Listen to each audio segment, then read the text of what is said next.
Selamat pagi anak-anak ibu, salam sehat buat kita semua. Pada pagi hari ini Ibu DS yang membawakan pelajaran bahasa Indonesia. Sekarang materi kita tentang memahami dan mencipta cerita fantasi. Coba lihat buku kamu halaman 43 ya nak ya. Oke. Di sini siapa yang tahu apa yang dimaksud dengan cerita fantasi?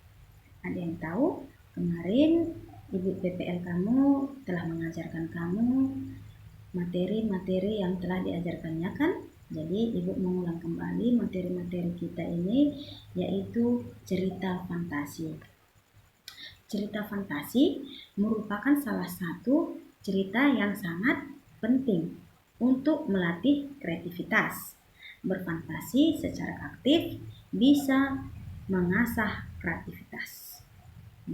Kamu bisa menjadi penulis yang hebat, termasuk cerita fantasi yang sangat terkenal.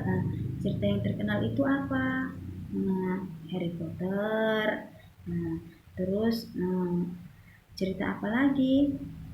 Nah, di sini cerita fantasi ini adalah Ugi Agustono dan Joko Lelono.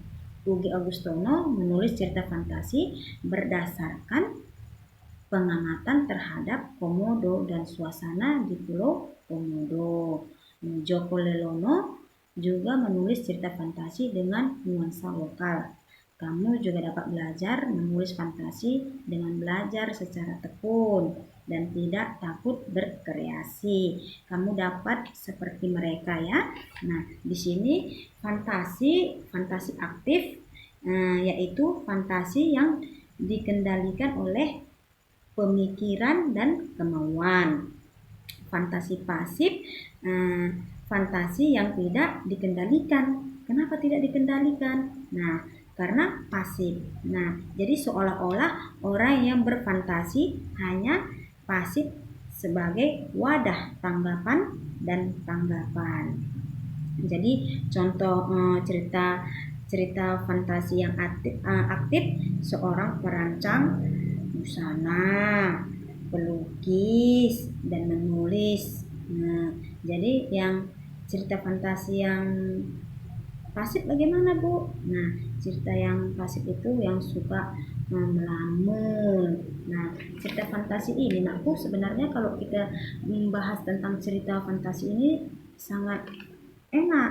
Kita bahas ini karena tentang cerita. Nah, ceritanya ada tentang di sini ada halaman 45 ada tentang kekuatan ekor biru Nagata.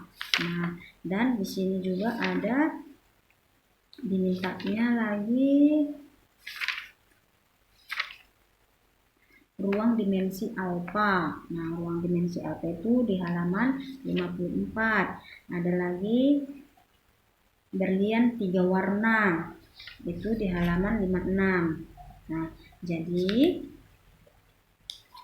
Ibu minta buat kalian, anak-anak Ibu, kalian buka halaman 56 berlian 3 warna ini.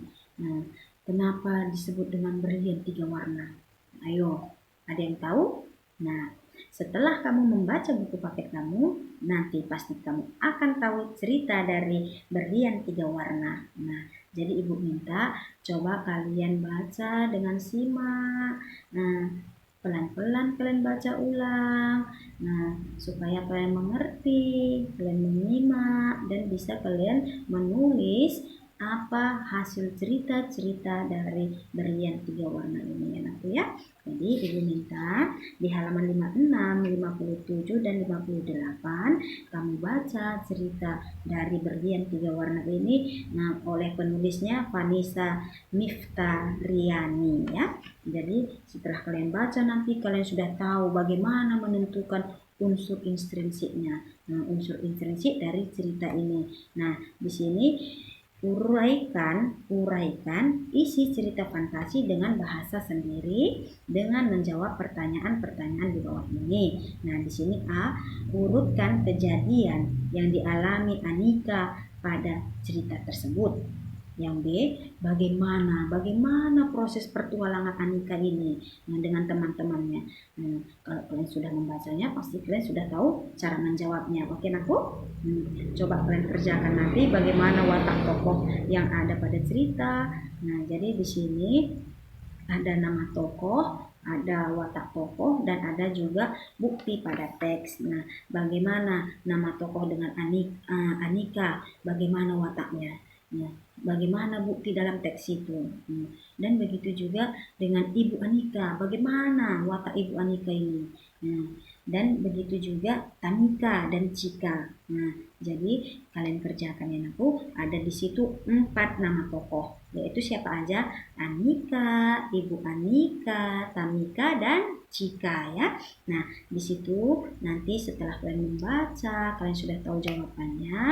Nah, kalian tulis di kertas ya, di buku tugas kalian. Setelah itu bagaimana yang C-nya, bagaimana pesan apa yang akan disampaikan pengarang melalui ceritanya. Nah, pesannya apa yang akan disampaikannya. Jadi apa yang disampaikan pengarang ini, ceritanya ini. Jadi bisa kalian jelaskan lagi anakku ya. Nah, jadi yang ibu minta halaman 58 itu kalian kerjakan bagian A, B, dan C-nya ya anakku ya. A, B, dan C-nya. Nah, kalian kerjakan halaman 58. Dari mana kalian tahu nanti jawabannya? Dari halaman 54, 55, 56, dan 57, 58. Nah, dari cerita dari Ruang Dimensi Alfa ya. Jadi ibu minta kalian kerjakan di buku tugas kalian ya nak ya. Setelah itu kalian kerjakan, kalian kirim fotonya dari Classroom. Terima kasih, salam sehat buat kita. Selamat bekerja, selamat belajar dari Ibu DS. Terima kasih.